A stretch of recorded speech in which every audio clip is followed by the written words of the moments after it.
कोई समझौता नहीं। फ्रैंकफर्ट पैम्फलेट के उद्धरण में हमने देखा है कि वामपंथियों ने इस नारे को कितनी जोरदार तरीके से आगे बढ़ाया है।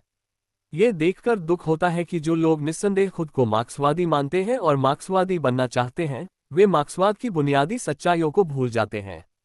ये वही है जो एंगेल्स ने 1874 में लिखा था, जो मार्क्स की तरह ही उन दुर्लभ लेखकों में से एक थे जिनके हर मौलिक काम में, हर वाक्य में उल्लेखनीय रूप से गहन सामग्री होती है। हम कम्युनिस्ट हैं, ब्लैंकिस्ट कम्युनिस्टों ने अपने घोषणापत्र में लिखा, क्योंकि हम मध्यवर्ती स्टेशनों पर रुके बिना किसी समझौते के अपने लक्ष्य को प्राप्त करना चाहते हैं, जो केवल जीत के दिन को स्थगित करता है और गुलामी की अवधि को बढ़ाता है। जर्मन कम्युनिस्ट है क्योंकि सभी मध्यवर्ती स्टेशनों और सभी समझौतों के माध्यम से, जो उनके द्वारा नहीं बल्कि ऐतिहासिक विकास के क्रम में बनाए गए हैं, वे स्पष्ट रूप से अंतिम लक्ष्य को समझते हैं और लगातार उसका अनुसरण करते हैं। वर्गों का उन्मूलन और एक ऐसे समाज का निर्माण जिसमें भूमि या उत्पादन के साधनों पर निजी स्वामित्व नहीं होगा। 33 ब्लैंक्विस्ट कम्युनिस्ट हैं क्योंकि वे कल्पना करते हैं कि केवल इसलिए कि वे मध्यवर्ती स्टेशनों और समझौतों को छोड़ना चाहते हैं, मामला सुलझ गया है, और यदि अगले कुछ दिनों में ये शुरू होता है जिसे वे निश्चित मानते हैं और वे सत्ता संभालते हैं, तो परसों साम्यवाद शुरू हो जाएगा। यदि ये तुरंत संभव नहीं है तो वे कम्युनिस्ट नहीं है। अपनी अधीरता को सैद्धांतिक रूप से पुष्ट करने वाले तर्क के रूप में प्रस्तुत करना कितनी बचकानी मासूमियत है। फ्रेडरिक एंगेल्स, ब्लैंक्विस्ट कम्युनाड्स का कार्यक्रम जर्मन सोशल डेमोक्रेटिक अखबार वोक्सस्टेट से 1874 नंबर 73 आर्टिकल्स के रूसी अनुवाद में दिया गया। 1871 से 1875 पेट्रोग्राद 1919 पृष्ठ 52 से 53। उसी लेख में एंगेल्स वेलेंट के प्रति अपने गहरे सम्मान को व्यक्त करते हैं और बाद वाले की निर्विवाद योग्यता के बारे में बात करते हैं, जो गुएसेडे की तरह अगस्त 1914 में समाजवाद के साथ विश्वासघात करने तक अंतर्राष्ट्रीय समाजवाद के सबसे प्रमुख नेताओं में से एक थे। लेकिन एंगेल्स एक स्पष्ट त्रुटि का विस्तृत विश्लेषण देने से नहीं चूकते। बेशक बहुत युवा और अनुभवहीन क्रांतिकारियों के साथ साथ बहुत सम्मानजनक उम्र और महान अनुभव वाले पेटी बुर्जुआ क्रांतिकारियों को भी समझौते की अनुमति देना बेहद खतरनाक, समझ से परे और गलत लगता है। कई सोफिस्ट असामान्य रूप से या अत्यधिक अनुभवी राजनेता होने के नाते ठीक उसी तरह से तर्क करते हैं जैसे कि कॉमरेड लैंसबरी द्वारा उल्लेखित अवसरवाद के ब्रिटिश नेता, अगर बोल्शेविकों को एक निश्चित समझौते की अनुमति है तो हमें किसी भी तरह के समझौते की अनुमति क्यों नहीं दी जानी चाहिए। हालांकि कई हड़तालों में प्रशिक्षित सर्वहारा वर्ग केवल वर्ग संघर्ष की इस अभिव्यक्ति को ही ले आमतौर पर एंगेल्स द्वारा बताए गए बहुत ही गहन सत्य, दार्शनिक, ऐतिहासिक, राजनीतिक और मनोवैज्ञानिक को सराहनीय तरीके से आत्मसात कर लेते हैं। हर सर्वहारा वर्ग हड़तालों से गुजरा है और उसने घृणास्पद उत्पीड़कों और शोषकों के साथ समझौते का अनुभव किया है, जब मजदूरों को या तो कुछ हासिल किए बिना काम पर लौटना पड़ा है या फिर अपनी मांगों की आंशिक संतुष्टि पर ही सहमत होना पड़ा है। हर सर्वहारा वर्ग जनसंघर्ष की परिस्थितियों और उसके बीच रहने वाले वर्ग विरोधों की तीव्रता के परिणामस्वरूप वस्तुगत परिस्थितियों, जिसे हड़ताल के लिए धन की कमी, बाहरी समर्थन का अभाव, भुखमरी और थकावट द्वारा लागू किए गए समझौते के बीच अंतर देखता है। एक समझौता जो किसी भी तरह से उन मजदूरों की ओर से संघर्ष को जारी रखने के लिए क्रांतिकारी समर्पण और तत्परता को कम नहीं करता है जो इस तरह के समझौते के लिए सहमत हुए हैं, और दूसरी ओर उन गद्दारों द्वारा समझौता जो वस्तुगत कारणों को अपने स्वार्थ पर ताल तोड़ने वाले भी समझौते करते हैं। अपनी कायरता, पूंजीपतियों की चापलूसी करने की इच्छा और धमकी, कभी अनुनय, कभी रियायतों और कभी पूंजीपतियों की चापलूसी के आगे झुकने के लिए तैयार होने का आरोप लगाने की कोशिश करते हैं। ब्रिटिश मजदूर आंदोलन का इतिहास ब्रिटिश ट्रेड यूनियन नेताओं द्वारा इस तरह के विश्वासघाती समझौतों के बहुत सारे उदाहरण प्रदान करता है, लेकिन एक या दूसरे रूप में सभी देशों के लगभग सभी मजदूरों ने एक ही तरह की चीज देखी है। स्वाभाविक रूप से असाधारण कठिनाई और जटिलता के व्यक्तिगत मामले होते हैं जब इस या उस समझौते के वास्तविक चरित्र के उचित मूल्यांकन के लिए सबसे बड़े प्रयासों की आवश्यकता होती है। जैसे कि हत्या के मामले होते हैं जब ये स्थापित करना किसी भी तरह से आसान नहीं होता है कि क्या हत्या पूरी तरह से उचित और आवश्यक थी, जैसे उदाहरण के लिए वैध आत्मरक्षा या अक्षम्य लापरवाही के कारण, या यहाँ तक कि एक चालाकी से निष्पादित विश्वासघाती योजना के कारण। बेशक राजनीति में जहां ये कभी कभी वर्गों और दलों के बीच बेहद जटिल संबंधों, राष्ट्रीय और अंतर्राष्ट्रीय का मामला होता है, बहुत सारे मामले सामने आएंगे जो हड़ताल में वैध समझौते या हड़ताल तोड़ने वाले विश्वासघाती नेता आदि द्वारा विश्वासघाती समझौते के सवाल से कहीं अधिक कठिन होंगे। सभी मामलों के अनुरूप एक नुस्खा या सामान्य नियम, कोई समझौता नहीं, तैयार करना बेतुका होगा। किसी को अपने दिमाग का इस्तेमाल करना चाहिए और प्रत्येक विशेष मामले में अपनी दिशा खोजने में सक्षम होना चाहिए। वास्तव में किसी पार्टी संगठन और पार्टी नेताओं का एक कार्य यह है कि वे किसी दिए गए वर्ग के सभी विचारशील प्रतिनिधियों के दीर्घकालिक, सतत, विविध और व्यापक प्रयासों के माध्यम से जटिल राजनीतिक समस्याओं के शीघ्र और सही समाधान के लिए आवश्यक ज्ञान, अनुभव के अतिरिक्त राजनीतिक प्रतिभा हासिल करें।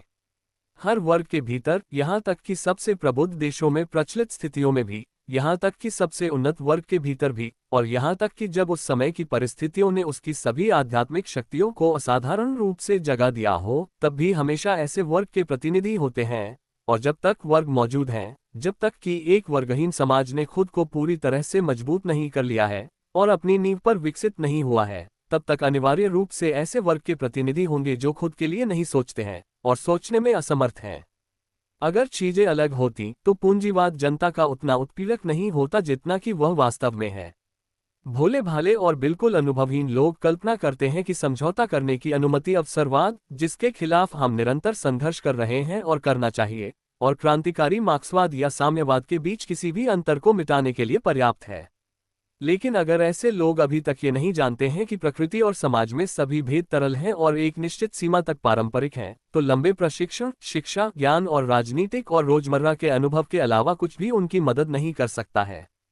किसी विशेष या विशिष्ट ऐतिहासिक क्षण की राजनीति में उठने वाले व्यवहारिक प्रश्नों में उन लोगों को अलग करना महत्वपूर्ण है जो असहनीय और विश्वासघाती समझौतों के मुख्य प्रकार को प्रदर्शित करते हैं, जैसे कि क्रांतिकारी वर्ग के लिए घातक अवसरवाद को मूर्त रूप देना और उन्हें समझाने और उनका मुकाबला करने के लिए सभी प्रयास करना। 1914 से 18 के साम्राज्यवादी युद्ध के दौरान समान रूप से शिकारी देशों के दो समूहों के बीच सामाजिक अंधराष्ट्रवाद अवसरवाद का मुख्य और बुनियादी प्रकार था, यानी देश की रक्षा का समर्थन, जो इस तरह के युद्ध में वास्तव में अपने पूंजीपति वर्ग के शिकारी हितों की रक्षा के बराबर था। युद्ध के बाद लुटेरे राष्ट्र संघ की रक्षा, क्रांतिकारी सर्वहारा वर्ग और सोवियत आंदोलन के खिलाफ अपने देश के पूंजीपति वर्ग के साथ प्रत्यक्ष या अप्रत्यक्ष गठबंधन की रक्षा, और सोवियत सत्ता के खिलाफ बुर्जुआ लोकतंत्र और बुर्जुआ संसदवाद की रक्षा उन असहनीय और विश्वासघाती समझौतों की मुख्य अभिव्यक्तियां बन गईं, जिनका कुल योग क्रांतिकारी सर्वहारा वर्ग और उसके उद्देश्य के लिए घातक अवसरवाद का गठन करता था। अन्य पार्टियों के साथ सभी समझौते, किसी भी प्रकार की चालाकी और समझौते की नीति को दृढ़तापूर्वक अस्वीकार किया जाना चाहिए। जर्मन वामपंथी फ्रैंकफर्ट पैम्फलेट में लिखते हैं, यह आश्चर्य की बात है कि ऐसे विचारों के साथ ये वामपंथी बोल्शेविज्म की जोरदार निंदा नहीं करते हैं। आखिरकार जर्मन वामपंथी ये तो जानते ही होंगे कि बोल्शेविज्म का पूरा इतिहास अक्टूबर क्रांति से पहले और बाद में बुर्जुआ पार्टियों सहित अन्य पार्टियों के साथ रणनीति बदलने, समझौता करने की रणनीति और समझौतों के उदाहरणों से भरा पड़ा है। अंतर्राष्ट्रीय पूंजीपति वर्ग को उखाड़ फेंकने के लिए युद्ध छेड़ना, एक ऐसा युद्ध जो राज्यों के बीच सबसे जिद्दी युद्धों से 100 गुना अधिक कठिन, लंबा और जटिल है, और पहले से ही किसी भी तरह के बदलाव या अपने दुश्मनों के बीच हितों के टकराव, भले ही अस्थायी हो, का उपयोग करने या संभावित सहयोगियों, भले ही वे अस्थायी, अस्थिर, ढुलमुल या सशर्त सहयोगी हों, के साथ किसी भी तरह के समझौते या समझौते को त्याग देना, क्या ये बेहद हास्यास्पद नहीं है? क्या यह एक अज्ञात और अब तक दुर्गम पहाड़ पर कठिन चढ़ाई करने जैसा नहीं है और पहले से ही कभी भी टेढ़े मेढ़े रास्ते पर चलने, कभी भी अपने कदम पीछे खींचने या एक बार चुने गए रास्ते को छोड़ने और दूसरे रास्ते आजमाने से इनकार करने जैसा नहीं है? और फिर भी इतने अपरिपक्व और अनुभवहीन लोगों, यदि युवावस्था इसका कारण होती तो यह इतना बुरा नहीं होता। युवाओं के लिए एक निश्चित अवधि तक ऐसी बकवास बातें करना पूर्व निर्धारित होता है। को हॉलैंड की कम्युनिस्ट पार्टी के कुछ सदस्यों से समर्थन मिला है, चाहे वह प्रत्यक्ष हो या अप्रत्यक्ष, खुला हो या गुप्त, पूर्ण हो या आंशिक, इससे कोई फर्क नहीं पड़ता। सर्वहारा वर्ग की पहली समाजवादी क्रांति और किसी देश में पूंजीपति वर्ग के परास्त होने के बाद उस देश का सर्वहारा वर्ग पूंजीपति वर्ग से लंबे समय तक कमजोर बना रहता है, केवल पूंजीपति वर्ग के व्यापक अंतर्राष्ट्रीय संबंधों के कारण, और इसलिए भी कि पूंजीपति वर्ग को परास्त करने वाले देश के छोटे माल उत्पादकों द्वारा पूंजीवाद और पूंजीपति वर्ग की स्वतःस्फूर्त और निरंतर बहाली और पुनर्जनन होता रहता है।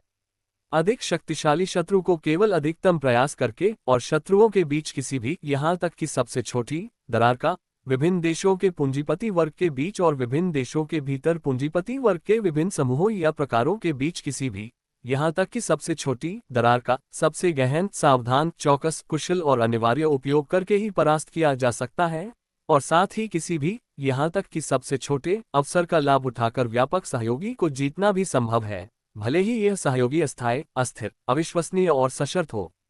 जो लोग इसे नहीं समझते हैं, वे मार्क्सवाद के छोटे से छोटे अंश को भी समझने में विफल हैं, सामान्य रूप से आधुनिक वैज्ञानिक समाजवाद को भी नहीं। जिन लोगों ने व्यवहार में काफी लंबे समय तक और काफी अलग अलग राजनीतिक स्थितियों में इस सत्य को व्यवहार में लागू करने की अपनी क्षमता साबित नहीं की है, उन्होंने अभी तक क्रांतिकारी वर्ग को शोषकों से पूरी मेहनतकश मानवता को मुक्त करने के संघर्ष में मदद करना नहीं सीखा है। और यह सर्वहारा वर्ग द्वारा राजनीतिक सत्ता हासिल करने से पहले और बाद की अवधि पर समान रूप से लागू होता है। हमारा सिद्धांत कोई हठधर्मिता नहीं है, बल्कि कार्रवाई के लिए एक मार्गदर्शक है, मार्क्स और एंगेल्स ने कहा। कार्ल काउत्स्की, ओटो बाउर आदि जैसे पूरे मार्क्सवादियों द्वारा की गई सबसे बड़ी भूल, सबसे बड़ा अपराध यह है कि उन्होंने इसे नहीं समझा है और सर्वहारा क्रांति के महत्वपूर्ण क्षणों में इसे लागू करने में असमर्थ रहे हैं। राजनीतिक गतिविधि नेवस्की प्रॉस्पेक्ट के फुटपाथ की तरह नहीं है, सेंट पीटर्सबर्ग के बिल्कुल सीधे मुख्य मार्ग का अच्छी तरह से रखा हुआ, चौड़ा और समतल फुटपाथ। पूर्व मार्क्सवादी काल के महान रूसी समाजवादी एनजी चेरनिशेवस्की कहा करते थे। चेरनिशेवस्की के समय से इस सत्य की अवहेलना या विस्मृति के कारण रूसी क्रांतिकारियों को अनगिनत बलिदान देने पड़े हैं। हमें हर कीमत पर वामपंथी कम्युनिस्टों और पश्चिम यूरोपीय और अमेरिकी क्रांतिकारियों को रोकने का प्रयास करना चाहिए। ज़ारवाद के पतन से पहले रूसी क्रांतिकारी सामाजिक जनवादियों ने बुर्जुआ उदारवादियों की सेवाओं का बार बार उपयोग किया, यानी उन्होंने बाद के साथ कई व्यावहारिक समझौते किए। 1901 से 02 में बोल्शेविज्म के उभरने से भी पहले इस्क्रा के पुराने संपादकीय बोर्ड, जिसमें प्लेखानोव, एक्सेलरोड, जासुलिच, मार्टोव, पोत्रेसोव और मैं शामिल थे, ने बुर्जुआ उदारवाद के राजनीतिक नेता स्ट्रुवे के साथ एक औपचारिक राजनीतिक गठबंधन किया। ये सच है कि यह लंबे समय तक नहीं चला, जबकि उसी समय बुर्जुआ उदारवाद के खिलाफ और मजदूर वर्ग के आंदोलन में इसके प्रभाव की थोड़ी सी भी अभिव्यक्ति के खिलाफ एक निरंतर और सबसे निर्दयी वैचारिक और राजनीतिक संघर्ष करने में सक्षम थे। बोल्शेविकों ने हमेशा इस नीति का पालन किया है। 1905 से ही वे व्यवस्थित रूप से उदार पूंजीपति वर्ग और जारशाही के खिलाफ मजदूर वर्ग और किसानों के बीच गठबंधन की वकालत करते रहे हैं, लेकिन जारशाही के खिलाफ पूंजीपति वर्ग का समर्थन करने से कभी इनकार नहीं किया। उदाहरण के लिए, चुनावों के दूसरे दौर के दौरान या दूसरे मतदान के दौरान, और समाजवादी क्रांतिकारियों बुर्जुआ क्रांतिकारी किसान पार्टी के खिलाफ अपने अथक वैचारिक और राजनीतिक संघर्ष को कभी नहीं रोका, उन्हें निम्न बुर्जुआ लोकतंत्रवादियों के रूप में उजागर किया जिन्होंने खुद को गलत तरीके से समाजवादी बताया है। 1907 के ड्यूमा चुनावों के दौरान बोल्शेविकों ने समाजवादी क्रांतिकारियों के साथ एक औपचारिक राजनीतिक गुट में प्रवेश किया। 1903 और 1912 के बीच कई वर्षों की अवधि थी जिसमें हम औपचारिक रूप से मेंशेविकों के साथ एक एकल सामाजिक लोकतांत्रिक पार्टी में एकजुट थे, लेकिन हमने अवसरवादियों और सर्वहारा वर्ग पर बुर्जुआ प्रभाव के वाहन के रूप में उनके खिलाफ अपने वैचारिक और राजनीतिक संघर्ष को कभी नहीं रोका। युद्ध के दौरान हमने काउत्स्कीवादियों, वामपंथी मेंशेविकों, मार्टोव और समाजवादी क्रांतिकारियों चेनोव और नतानसन के एक हिस्से के साथ कुछ समझौते किए। हम उनके साथ जिमरवाल्ड और किंथल में थे और संयुक्त घोषणा पत्र जारी किए। हालांकि हमने काउत्स्कीवादियों, मार्टोव और चेनोव, जब 1919 में नतानसन की मृत्यु हुई, एक क्रांतिकारी कम्युनिस्ट नारोडनिक, वह हमारे बहुत करीब था और लगभग हमारे साथ सहमत था, के खिलाफ अपने वैचारिक और राजनीतिक संघर्ष को कभी नहीं रोका और कभी भी ढीला नहीं किया। अक्टूबर क्रांति के ठीक उसी क्षण हमने समाजवादी क्रांतिकारी कृषि कार्यक्रम को पूरी तरह से अपनाकर पेटी बुर्जुआ किसानों के साथ एक अनौपचारिक लेकिन बहुत महत्वपूर्ण और बहुत सफल राजनीतिक गुट में प्रवेश किया, बिना किसी बदलाव के। यानी हमने किसानों को ये साबित करने के लिए एक निर्विवाद समझौता किया कि हम उन्हें स्टीम रोलर नहीं बल्कि उनके साथ समझौता करना चाहते हैं।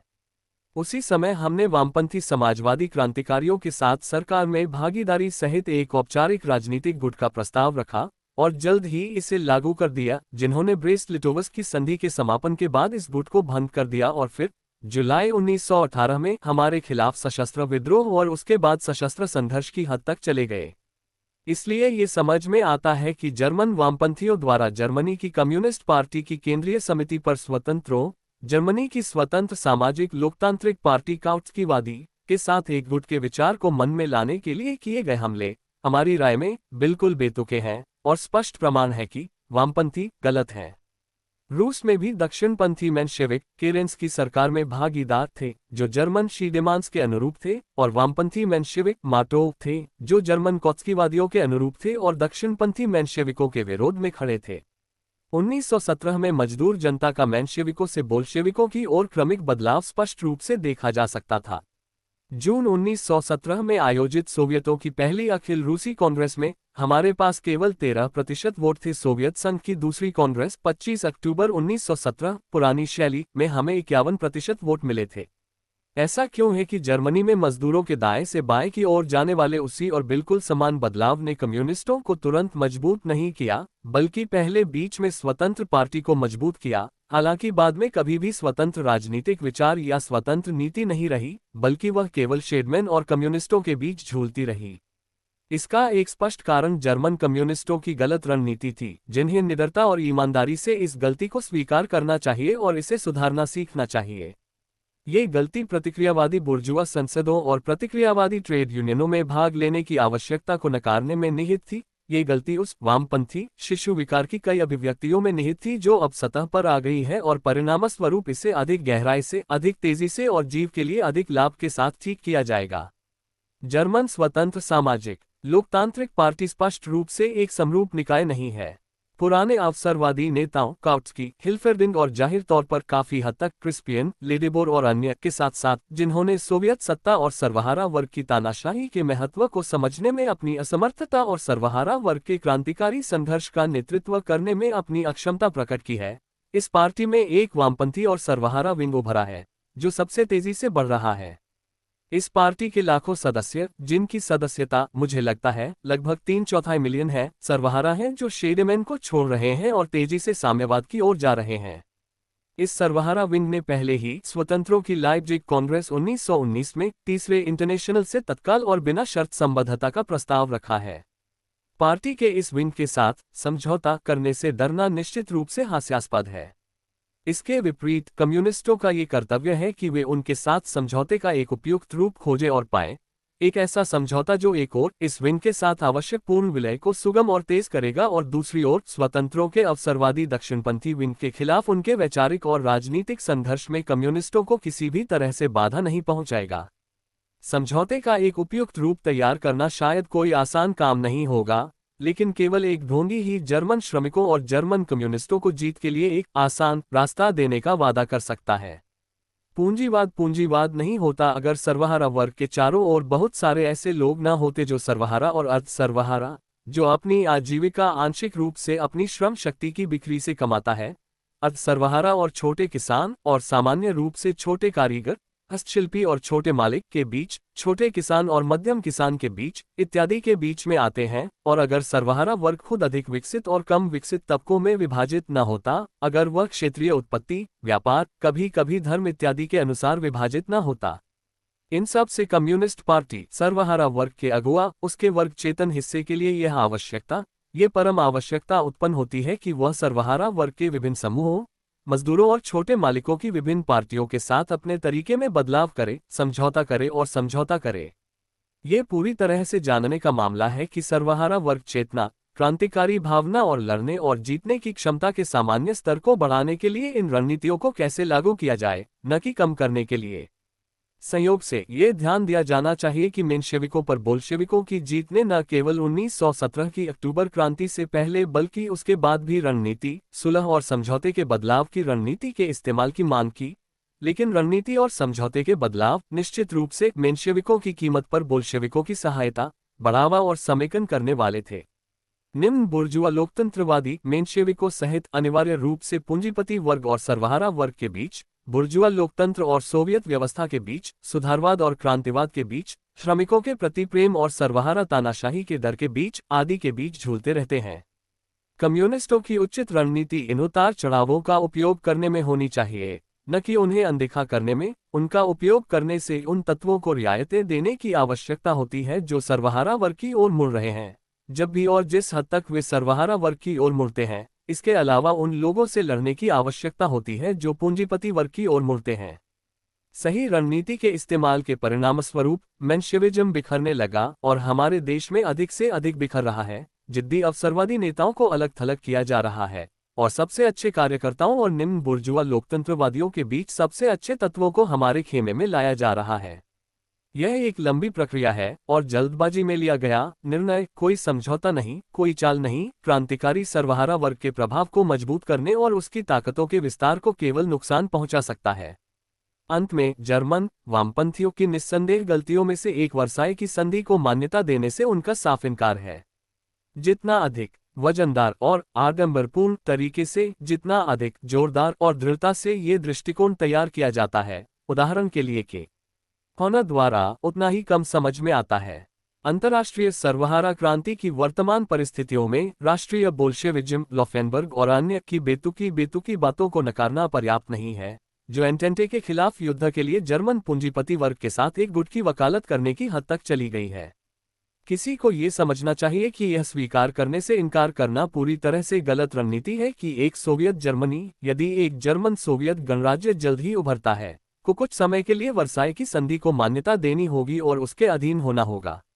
इससे ये निष्कर्ष नहीं निकलता कि स्वतंत्र लोग उस समय जब शेडमैन सरकार में थे, जब हंगरी में सोवियत सरकार को अभी तक उखाड़ फेंका नहीं गया था, और जब यह अभी भी संभव था कि वियना में सोवियत क्रांति सोवियत हंगरी का समर्थन करेगी, परिस्थितियों के अनुसार यह मांग रखने में सही थे कि वर्साई की संधि पर हस्ताक्षर किए जाने चाहिए। उस समय स्वतंत्र लोगों ने बहुत ही अनाड़ी तरीके से चाल चली क्योंकि उन्होंने शेडमैन के गद्दारों के लिए कमोबेश जिम्मेदारी स्वीकार कर ली और शेडमैन के खिलाफ एक क्रूर और सबसे शांति से संचालित वर्ग युद्ध की वकालत से कमोबेश एक वर्गहीन या उच्च वर्ग दृष्टिकोण की वकालत करने लगे। लेकिन वर्तमान स्थिति में जर्मन कम्युनिस्टों को स्पष्ट रूप से साम्यवाद की जीत की स्थिति में वर्साई की संधि को अस्वीकार करने का सकारात्मक और स्पष्ट वादा करके खुद को कार्रवाई की स्वतंत्रता से वंचित नहीं करना चाहिए। ये बेतुका होगा। उन्हें कहना चाहिए, शेडेमांस और काउत्स्कीवादियों ने सोवियत रूस और सोवियत हंगरी के साथ गठबंधन की संभावनाओं को बाधित करने और आंशिक रूप से पूरी तरह बर्बाद करने के लिए विश्वासघात के कई कार्य किए हैं। हम कम्युनिस्ट ऐसे गठबंधन को सुविधाजनक बनाने और उसका मार्ग प्रशस्त करने के लिए हर संभव प्रयास करेंगे। हालांकि हम किसी भी तरह से वर्साई की संधि को अस्वीकार करने के लिए बाध्य नहीं हैं, चाहे कुछ भी हो, या इसे तुरंत करने के लिए। इसके सफल अस्वीकार की संभावना न केवल जर्मन पर बल्कि सोवियत आंदोलन की अंतर्राष्ट्रीय सफलताओं पर भी निर्भर करेगी। शेडेमांस और काउत्स्कीवादियों ने इस आंदोलन को बाधित किया है, हम इसकी मदद कर रहे हैं। यही बात का सार है, यही मौलिक अंतर है। और अगर हमारे वर्ग शत्रु, शोषक और उनके शेडेमैन और काउत्स्कीवादी चाटुकार जर्मन और अंतर्राष्ट्रीय सोवियत आंदोलन को मजबूत करने, जर्मन और अंतर्राष्ट्रीय सोवियत क्रांति को मजबूत करने के कई अवसरों को चूक गए हैं, तो इसका दोष उन पर है। जर्मनी में सोवियत क्रांति अंतर्राष्ट्रीय सोवियत आंदोलन को मजबूत करेगी, जो वर्साई की संधि और सामान्य रूप से अंतर्राष्ट्रीय साम्राज्यवाद के खिलाफ सबसे मजबूत और एकमात्र विश्वसनीय, अजेय और विश्वव्यापी गढ़ है।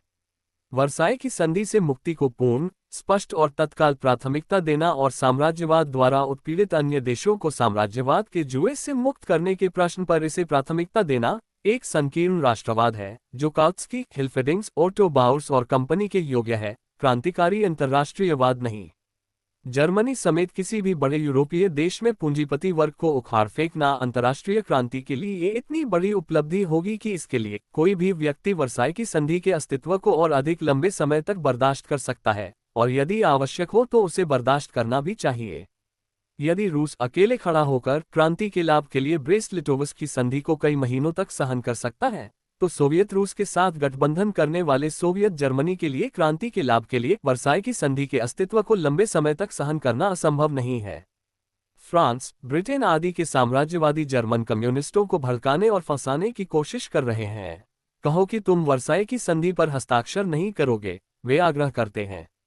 चालाक और वर्तमान में अधिक शक्तिशाली दुश्मन के खिलाफ कुशलता से युद्धाभ्यास करने और उसे यह बताने के बजाय कि हम अभी वर्साई की संधि पर हस्ताक्षर करेंगे, वामपंथी कम्युनिस्ट बच्चों की तरह उनके लिए बिछाए गए जाल में फंस जाते हैं।